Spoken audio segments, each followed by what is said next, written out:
श्री स्वामी समर्थ अवधूत चिंतन श्री गुरुदेव दत्त तुम्हा सगळ्यांचं आपल्या चॅनलमध्ये स्वागत करते। तर बघा आजचा विषय खास असा होणार आहे तो म्हणजेच काय तर गुरुचरित्र पारायण आपण करणार आहोत। सप्ताह कालावधी जो चालणार आहे आपला, तर गुरुचरित्र पारायण करत असताना जर आपल्याला सुत्तक आलं, विटाळ आला किंवा मासिक धर्म जर अचानकपणे काही घडलं तर आपण जे पारायण करत असतो खंड पडला तर काय करावं, त्यानंतर पारायण कंटिन्यू करावं का, परत आपण संकल्प करावा का, आता संकल्प केलेला आहे पण परत नंतर पारायण करत असताना संकल्प करावा का, त्यानंतर की आपण जे पारायण करत असतो खंड पडलं तर त्याचे काही दोष आपल्याला लागतात का, या पद्धतीने जे बरेच प्रश्न आहेत त्या प्रश्नांची उत्तर आजच्या व्हिडिओमध्ये होणार आहे, म्हणून माहिती जाणून घ्या। तर बघा सर्वप्रथम तुम्हाला सांगेल गुरुचरित्र पारायण हे करत असताना तर आपल्याला या तिघी गोष्टी म्हणजे सुतक, विटाळ किंवा मग आपली मासिक धर्म ह्या तीन गोष्टींमुळे खंड पडत असतो किंवा विघ्न येत असतं असं म्हणायला हरकत नाही।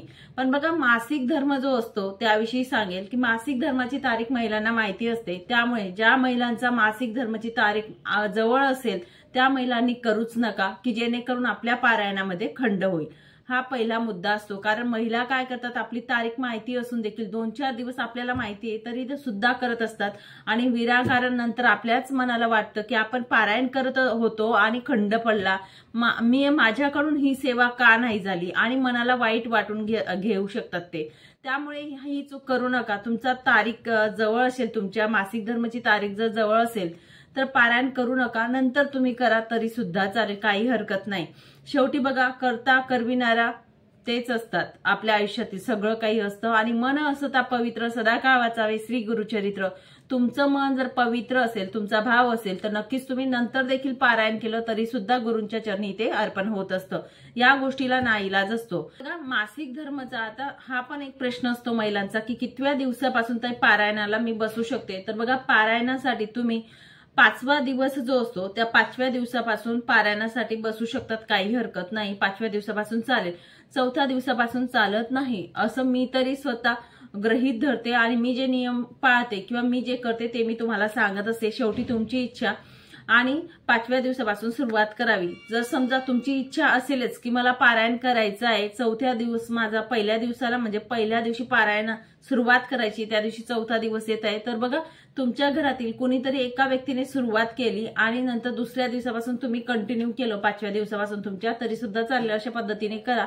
फक्त तुम्हाला सांगेन की मासिक धर्माच्या 5व्या दिवसापासून तुम्हाला चालेल सेवा करायला, 4थ्या दिवसापासून चालत नाही, या पद्धतीने करू शकतात। आता राहिला प्रश्न बघा, तर बघा आपलं पारायण चालू असताना, पारायण जेव्हा पण आपण चालू करत असतो तेव्हा अचानकपणे काही अपघात होता किंवा काही गोष्टी घडतात, त्यामुळे आपल्याला सुतक वगैरे होत असतात किंवा मग सोयर येत असतं, डिलिव्हरी कोणीतरी झालं तर बघा त्यांचं आपण जे सुतक असतं तर सर्वप्रथम तुम्हाला सांगेल आपल्या 3 पिढ्यांपर्यंत आपण सुतक पाळायचं असतं किंवा सोयर देखील 3 पिढ्यांपर्यंत पाळायचं। आपण जर बघा जास्तीच्या पिढ्यांचं पाळायला गेलो तर आपण कधीच कोणतीच सेवा करू शकत नाही, हे लक्षात घ्या। 3 पिढ्या म्हणजे कोणते बघा, आपले मिस्टर, आपल्या मिस्टरांचे वडील आणि त्यांचे वडील, या पद्धतीने 3 पिढ्या तुम्ही घेऊ शकतात आणि या 3 पिढ्यांचं सुतक पाळा। त्याच्या व्यतिरिक्त जास्तीचं दूरचं असेल तर तुम्ही जर अशा काही सेवा करत आहेत, समजा गुरुचरित्र पारायण हा दिव्य ग्रंथ आहे, या ग्रंथाचं पारायण करत असताना 3 पिढ्यांच्या जास्त लांबचं सुतक असेल तर तुम्ही कंटिन्यू करू शकतात, काही हरकत नाही, कारण या ग्रंथाला आपल्याला खंड पडू द्यायचा नसतो, ही चूक करू नका।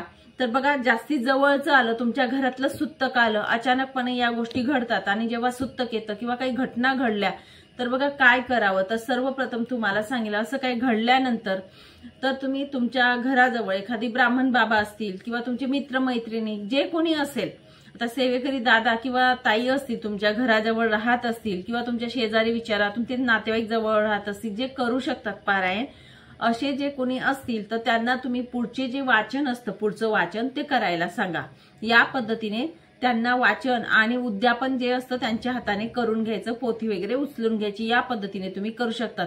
नाहीच तुम्हाला मिळालं तर ब्राह्मण बघायचे, ब्राह्मण बाबा जर असतील तर त्यांच्याकडून तुम्ही ही सेवा पुढे कंटिन्यू करून घ्या तरी सुद्धा चालेल। आरती वगैरे त्यांच्याकडून, त्यांच्या घरून प्रसाद आणून साखरेचा का असेना खडी साखरेचा नैवेद्य तिथे दाखवायला सांगायचा आणि त्यांच्याकडून संपूर्ण आपण सेवा करून घ्यायची, या पद्धतीने करू शकतात। आता समजा तुम्ही खूप प्रयत्न आहे बघा, मनापासून प्रयत्न तुम्हाला करायचा आहे की माझं जे पारायण आहे ते पूर्ण होण्यासाठी मला शोधायचं आहे, असा व्यक्ती शोधायचा आहे की ते पारायण त्यांच्याकडून पूर्ण करायचं आहे, मला खंड पडू द्यायचं नाही. पूर्ण तुम्ही मनापासून प्रयत्न करा. जर समजा तुम्हाला असा व्यक्ती मिळालाच नाही, शोधला तुम्ही, खूप शोधलं, पण तुम्हाला एक पण व्यक्ती असं भेटलाच नाही, तर मग काय करावं? तर तुम्ही बघा, तो पाठ जो असतो आपला जो मांडलेला पाठ असतो ग्रंथाचा किंवा आपला सेवेचा जे काही असेल, ग्रंथ वगैरे झाकून ठेवून द्यावा. कोणाकडूनही, आपल्या शेजाऱ्यांकडून ग्रंथ घ्यावा, झाकून ठेवून द्यावा. त्या ठिकाणी आपण जायचं नाही, हात लावायचा नाही. समजा तुमचे 3 दिवस सेवा झाली, 4 दिवस सेवा झालेली आहे आणि नंतर सुत्तक आलं, तर या पद्धतीने तुम्ही झाकून ठेवून द्या, त्या ठिकाणी जाऊ नका. आणि त्यानंतर तुमचं सुत्तक जे असेल ते पूर्ण 13 दिवसाचं झाल्यानंतर किंवा सोये जे असतं ते 13 दिवसाचं झाल्यानंतर तुम्ही गोमूत्र शिंपडायचं आहे तिथे, जी जागा असते पूजेची, आणि तिथे शिंपडल्यानंतर आपल्याला ते जे ग्रंथ असेल ते संपूर्ण पूजेचं सामान उचलून घ्यायचं आहे, क्षमा मागावी तिथे आणि सगळं उचलून घ्यावं. या पद्धतीने तुम्ही करू शकतात. आता हे सगळं काही झाल्यानंतर तुम्हाला नंतर पारायण कधी करायचंय बघा, तुमचा वेळ त्यानंतर तुम्ही जसं साध्य होईल लवकरात लवकर त्या पद्धतीने तुम्ही ते पारायण जे राहिलेलं आहे आपल्या घरामध्ये खंड पडलेलं पारायण ते पुढे कंटिन्यू करून घ्यायचंय. म्हणजे पहिल्यापासून सुरुवात आपल्याला करायची आहे आणि एक पारायण आपल्याला करून घ्यायचं आहे. या पद्धतीने तुम्ही करू शकतात. आता तुम्ही जर बघा, पहिल्या जे आपण गुरुचरित्र पारायण करत असतो तेव्हा संकल्प केलेला असतो, भले तुम्ही तुमच्या कामासाठी करा किंवा सहजच आपण जसं मी सांगितलेलं आहे आपल्या व्हिडिओमध्ये की गुरुंचरणी मला ही सेवा अर्पण करायची, असा आपण संकल्प आपल्याला घ्यायचा असतो. यथाशक्ती घ्या. तर बघा, तर नंतर तुम्हाला संकल्प करायची गरज नाही, कारण पहिल्या पारायणासाठी तुम्ही संकल्प केलेला आहे. त्यामुळे दुसरं जेव्हा पण तुम्ही पारायण करणार आहे, हे खंडित जे गुरुचरित्र पारायण आहे हे पूर्ण करण्यासाठी तुम्हाला नंतर संकल्प करायची गरज नाही. तुम्ही पाठ मांडणी करून 7 दिवसांसाठी ते पारायण करायचं. आता आपली दत्त जयंती आहे म्हणून आपण 8व्या दिवसाला याची सांगता येणार आहे किंवा उद्यापन येणार आहे, बरोबर. पण जेव्हा पण तुम्ही दुसरं पारायण गुरुचरित्र पारायण करणार आहात याच्यानंतरचं, ते तुमचं 7व्या दिवसाला तुमचं उद्यापन येईल, सांगता त्याची 7व्याच दिवसाला येईल. दत्त जयंती असल्या कारणाने दत्त जयंतीच्या वेळेस जेव्हा आपण पारायण आपण करत असतो, तर दत्त जयंती असल्या कारणामुळे आपलं उद्यापन जे असतं ते 8व्या दिवशी येत असतं. कारण दत्त जयंतीच्या दिवशी सगळ्यांचे उपवास असतात, अगदी दत्त महाराजांचा सुद्धा उपवास असतो. मग आपण कसं काय त्यांना बिना जेवायचं आपण पाठवू शकतो का? नाही ना. तर म्हणून आपलं सांगता किंवा जे उद्यापन असतं ते 8व्या दिवसाला येत असतं. नाहीतरी आपण वर्षभरात कधीही करा तुम्ही गुरुचरित्र पारायण, त्याची सांगता किंवा उद्यापन जे असतं ते 7व्या दिवसाला येतं. फक्त दत्त जयंतीच्या दिवशी आपण करायचं नसतं, ते दुसऱ्या दिवशी येत असतं. तर यानंतर तुम्ही कधीही पारायण केलं त्याची सांगता 7व्या दिवशी येणार आहे. बघा, बऱ्याच लोकांचं असं म्हणणं आहे की आपण जर हे पारायण केलं आणि खंड पडला तर याचे काही दोष वगैरे लागतात का, किंवा मग असं का झालं, मग महाराजांना माझ्याकडून सेवा करून घ्यायची नव्हती का, याचा अर्थ काय असतो? कारण असे प्रश्न येत असतात. म्हणून तुम्हाला सांगेल, तुम्हाला आधी पण मी सांगितलं, आपल्याकडून सेवा कोणती आणि केव्हा करून घ्यायची हे महाराज ठरवत असतात. आपण कुणीही नसतो, आपण शून्य आहोत हे लक्षात ठेवावं. जेव्हा आपली पात्रता, आपली लायकी, आपण सर्वस्व त्या पद्धतीने वागतो किंवा त्यांच्या मनानुसार होतो, त्यांना म्हणजे परफेक्ट जसं पाहिजे तसं राहतो, आपल्याकडून करून घ्यायची त्यांची अपेक्षा लागते, तेव्हा आपल्याकडून ते पारायण करून घेत असतात. आपण अजून नव्याने उभं राहायचंय, अजून नव्याने आपण पारायण करायचंय, आपण जिद्द सोडायची नाही, खचायचं नाही. बऱ्याच लोकांचं काय होतं, जा आम्ही कधी करायलाच घेते आणि असंच होतं मग काय करू, जाऊ दे तिकडे, मी नाही करत.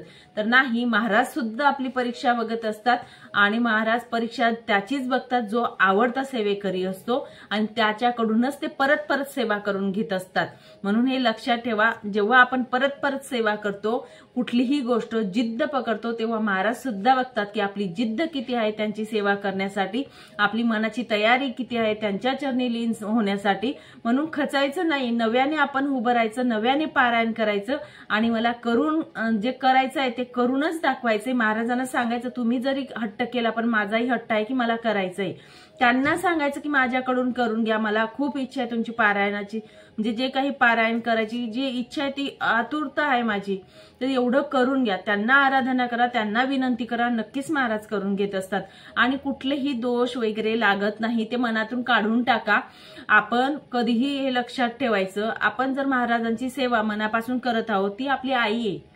आई वडील सर्वस्व आपले गुरु असतात. ते कधीही कोणती आई आपल्या मुलाचं वाईट चिंतत असते का? नाही ना.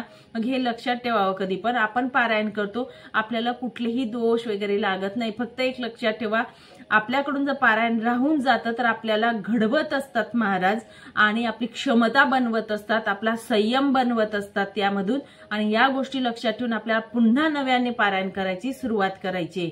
त्यामुळे खचून जाऊ नका. कुठलेही दोष लागत नाही, कुठलेही वाईट होत नाही. फक्त आपला प्रयत्न प्रामाणिक पाहिजे. मनापासून सेवा तुम्हाला करायची आहे. नक्कीच तुमची सेवा हे महाराज करून घेत राहतात. ठीक आहे. तर बघा, तुमच्या प्रश्नांची उत्तरं नक्कीच तुम्हाला मिळाली असतील अशी अपेक्षा करते. तुम्हाला काही समजलं नसेल किंवा तुमचा काही प्रश्न असेल तर नक्कीच विचारा. छोटासा मार्गदर्शन करायचा नक्कीच एक प्रयत्न करेल. चला मग, सांगितलेली माहिती महाराजांच्या चरणी अर्पण करते आणि इथेच विराम घेते. नंतर अजून भेटेल अशाच व्हिडिओ सोबत. श्री स्वामी समर्थ. धन्यवाद.